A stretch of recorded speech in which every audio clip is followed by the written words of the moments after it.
Lesson 3-17 Practice, Completing the Square in Complex Solutions.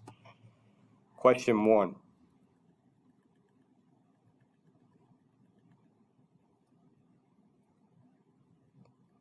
Match the solution or solutions to each equation. X squared plus 1/2 x minus 14 equals 0. All right, I can see that one of the solutions is -4. That means one of the factors is x plus 4. And you can see it goes through that solution. The other factor has to be x minus because the last term is negative, and it would be -14 divided by 4, which is -7/2, -7/2. And that means the two answers are -4 and 7/2.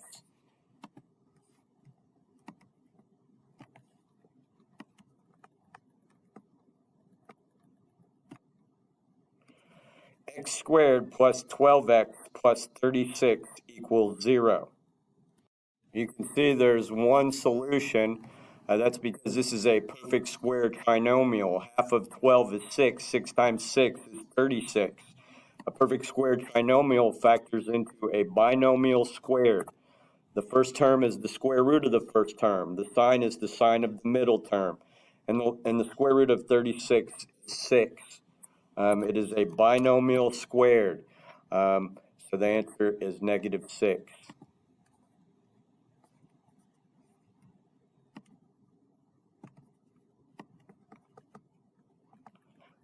The third problem, we're going to solve using the quadratic formula. So I'm going to paste that into my graphing calculator, Control V. You can see we need to identify what A, B, and C are. So A is the number in front of x squared. There is no number, so it's 1. B is the number in front of x -3, and C is the constant term, 8. We're going to replace A is 1. 2 times 1 is 2. Replace this A with 1 also. B, I believe, was -3, so the opposite of -3 is +3. 3 squared is 9. And finally, I believe C was 8. C, the constant term, was 8. 4 times 1 times 8 is 32. 9 minus 32 is -23. You can see it says undefined. That means this is a non-real answer. So it's going to include I, the square root of -1.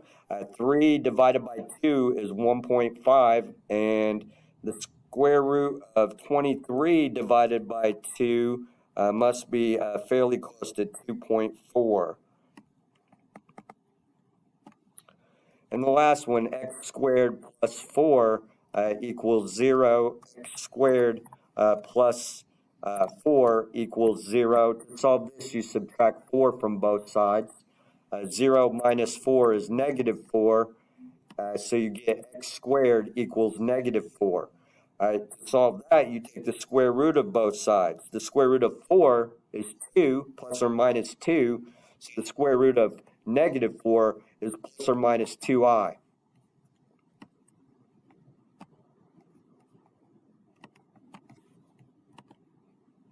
Question 2.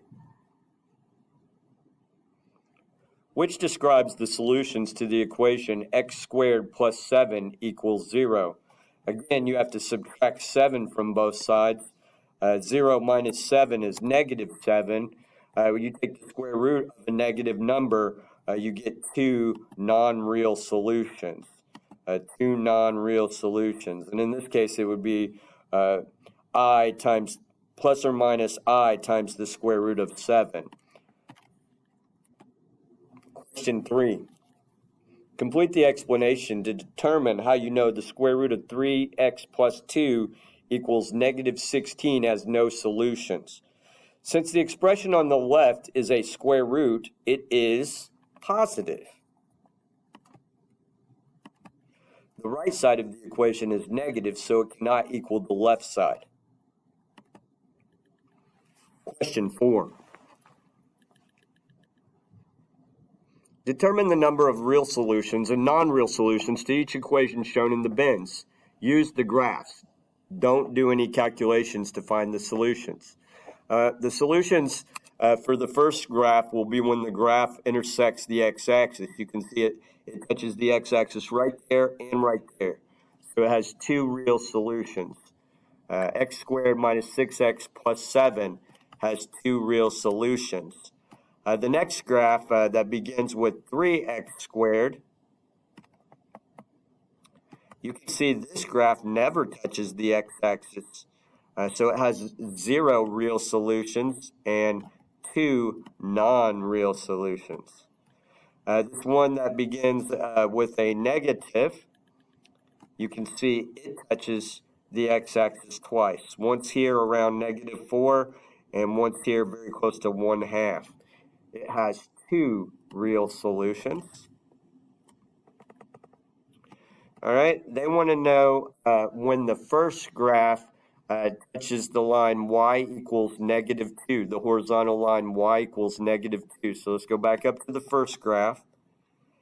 And the horizontal line y equals -2, you can see the parabola only touches it once at the vertex, right where the cursor is.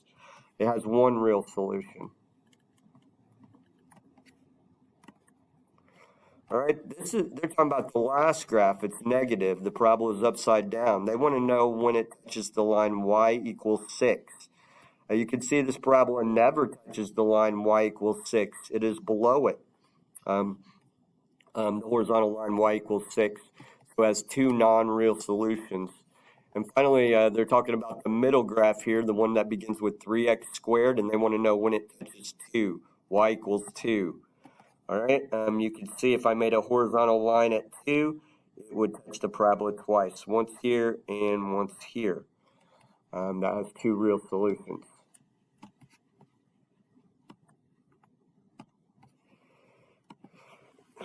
Question 5. All right, it says write 5 minus 5i squared in the form a plus bi, where a and b are real numbers. Part B says to multiply 5 minus 5i 4 times itself. So to find the answer for part B, we'll just square our answer for part A. 5 minus 5i, even though Desmos doesn't deal with I, let's look at it visually. 5 minus 5i squared means 5 minus 5i times 5 minus 5i. Find the real part of this, you take the first terms and multiply them together, and the last terms. 5 times 5 is 25. The last terms are -5i and -5i. -5i times -5i is 25i squared. That means 25 times -1, which is -25. Since there's no real part, let's find the imaginary part. To find the imaginary part, we multiply the inner terms and the outer terms. And you can see it's going to be the same answer. It's going to be -5i times 5 and -5i times 5. -5i times 5 is -25i. So we got -25i when we multiply the inner terms. And we have -25i when we multiply the outer terms. That combines to be -50i. They want us to write it in this form, and it's very important for them to put the plus. There was no real part plus negative, what was it, -50i.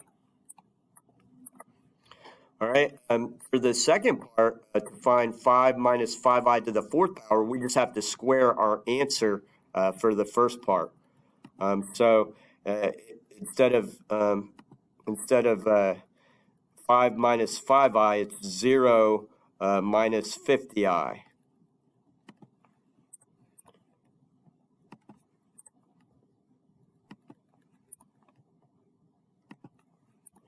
Again, to find the real part, we multiply the first terms together and the last terms together. 0 times 0 is 0, and -50i times -50i is what? 2500i squared. That means 2500 times -1, which is -2500. The real part is negative 2,500. The imaginary part we find by multiplying the inner terms and the outer terms. Well, that's real easy. 0 times negative 50i is 0, right? And negative 50i times 0 is also 0. There is no imaginary part. So we write this in the form negative 2,500, that's the real part, plus 0i. There was no imaginary part. Last question, question 6. What number n makes this equation true? All right, so on the left-hand side is a perfect square trinomial. We take half of 11, which is 11 over 2, and we square it. 11 over 2 times 11 over 2 is 121/4. So this is a perfect square trinomial. It factors into a binomial squared. The first term is the square root of the first term. The square root of x squared is x. The sign is the sign of the middle term, plus. And the last term is the square root of the last term. So n is the square root of 121/4. The square root of 121 is 11. The square root of 4 is 2. So the answer is 11 halves. 11 halves.